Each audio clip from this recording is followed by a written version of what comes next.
اللہ تعالیٰ نے چوتھا جنت کا نام ذکر کیا جنت المأوی، سورہ نجم میں اندہا جنت المأوی۔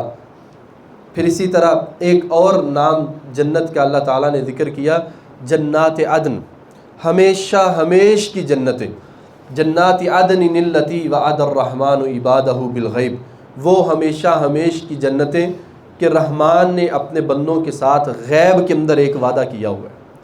بس ایک چیز غیب کے اندر ہے، اس کو دیکھا نہیں ہے رحمان کے بندے نے، مگر وہ اس پر ایمان رکھ کر اس کی عبادت کرتا ہے، اور وہ جو غیب کے اندر چیز ہے وہ کیا ہے؟ وہ جنت ہے۔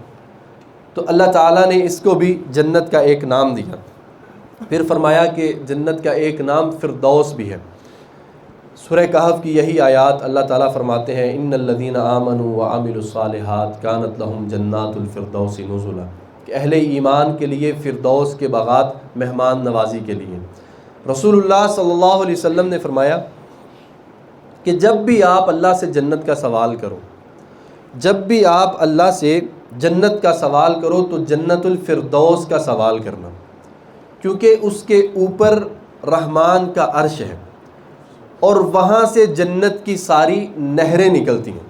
نبی علیہ السلام نے فرمایا کہ جب بھی اللہ سے جنت کا سوال کرنا ہے تو جنت الفردوس کا سوال کرنا ہے۔ اللہم انی اسألک جنت الفردوس، یا زیادہ کے لیے دعا انسان مانگتا ہے تو پڑھتا ہے اللہم انا نسألک الجنت الفردوس۔